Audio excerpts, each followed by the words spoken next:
Hey rookies, good evening. It's been a little over a week since I posted my last video. Sorry about that. It is the Christmas season. It's just a crazy time between Thanksgiving and pretty much New Year's. So, anyways, tonight I was talking with Stuart from Wine on the Dime, and I had a couple wines in mind that I was thinking about, and I mentioned I had an Albarino, and he said, "Well, go ahead and do that because you know what? He's right about this. There's not a whole lot of producers out there that do that, and thankfully tonight I've got one of the best winemakers, if in the state of Washington, if not on the West Coast. And we're going to go ahead and review his wine tonight. But first of all, I want to go ahead and do a shout out to both Chad and Sarah from It's a Bourbon Night. They announced this last weekend on their live feed that they are now engaged after a couple years. So congratulations to both of you. So let's go and get into this. Palencia Winery. Now, there are really three wineries that we absolutely fell in love with here in the state of Washington, and this is one of them. Palencia Winery. They're based out of Walla Walla. Victor Palencia is, I believe, 33 now.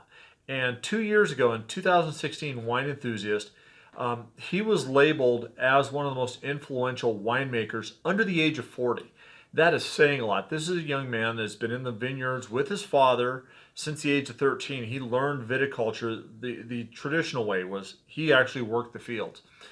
And he has been making wines. I mean, he went through the labor parts of it. He learned how to grow the grapes. He went ahead and through basically an apprenticeship, and through the Walla Walla Community College, they have a viticulture program there. He learned to make his own wines, and for the last decade or so, he's been making thousands and thousands of gallons of wines for other people. Well, in 2013, he decided to break out and do his own label called Palencia Winery. And he likes to go ahead and his quote is producing wines with site distinction. That is his obsession.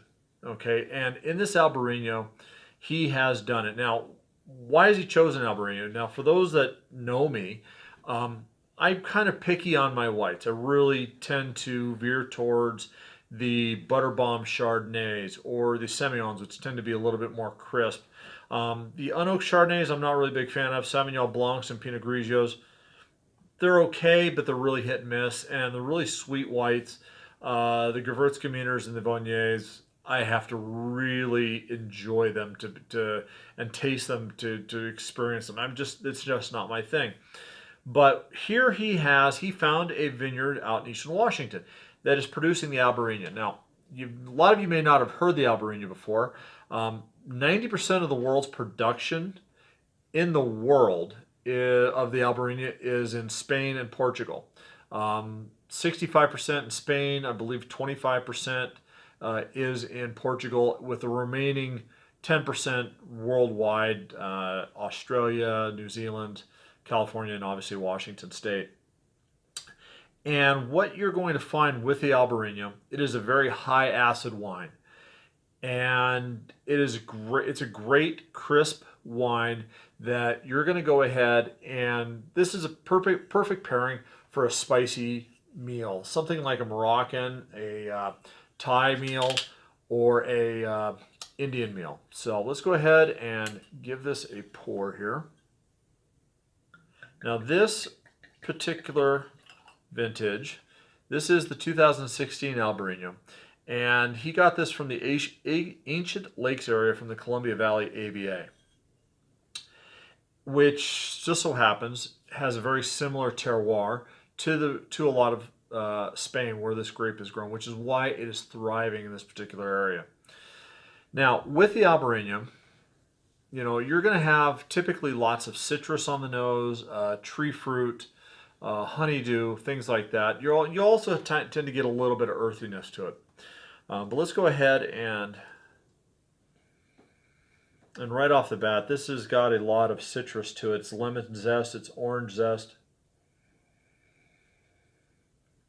There is a little bit of minerality to it, but it's not a whole lot.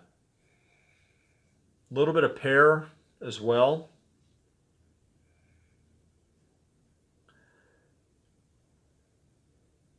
Yeah, this is a beautiful, beautiful white. And like I said, if you want a good, crisp, clean white that's going to cut through the fats in your meal and the spices, this is going to be it.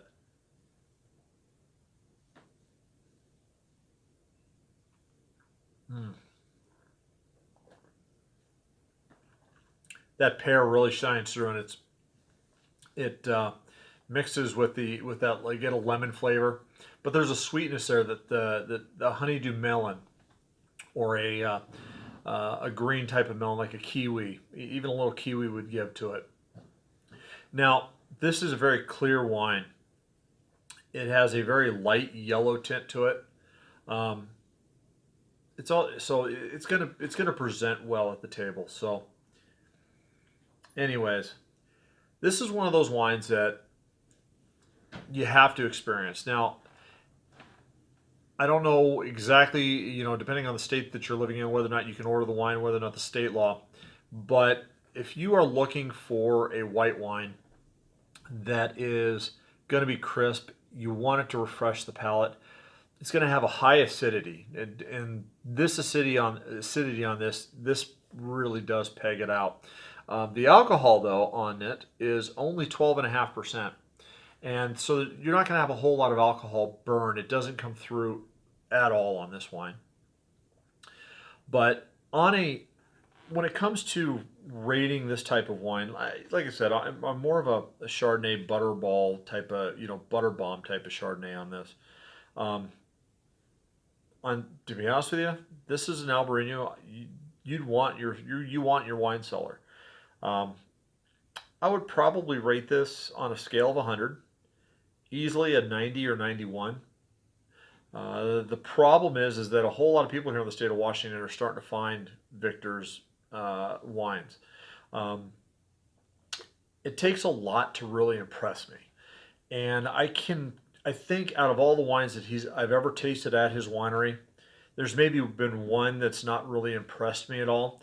I mean, when we go and we're thinking about a wine club membership, and he does have his own wine club membership, and all the details will be in the link of the winery that I'll be putting down in the description.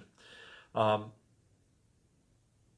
you want Before you become a wine club member, you want to be able to say, I like 50, 60, 70% of a winemaker's wines before you make the investment, because the way these clubs work is they're going to send you wines on a regular scheduled basis, and you really don't have as much say as you think you do. So, but for this one here, this is definitely a very good wine. It's a great expression for an Albarino.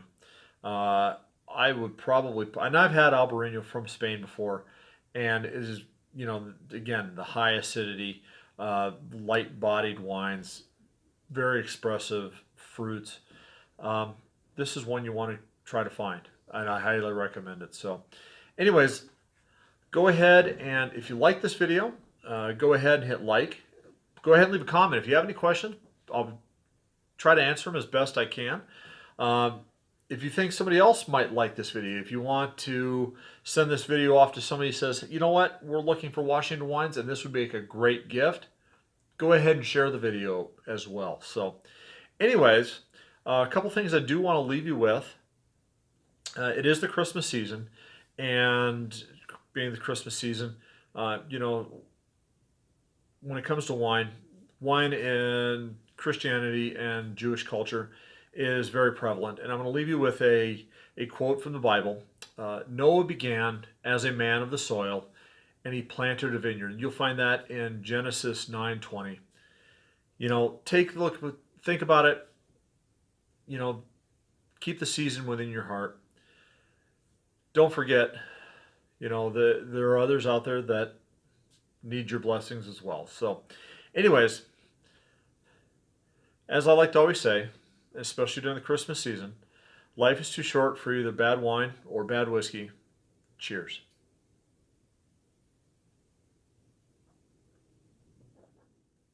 Hey, later on this week, with Christmas coming up, it's only 7 days away. I am looking at doing an extended video. I want to go ahead and review 3 different whiskeys for the Christmas season. One is going to be a port finished bourbon. One is going to be a port finished rye. And I am hoping to have a port finished Scotch, single malt Scotch. And the reason I'm going to review these is I think these are the three best expressions for a Christmas whiskey. So anyways, stay tuned. I'm going to hope to have those on later this week.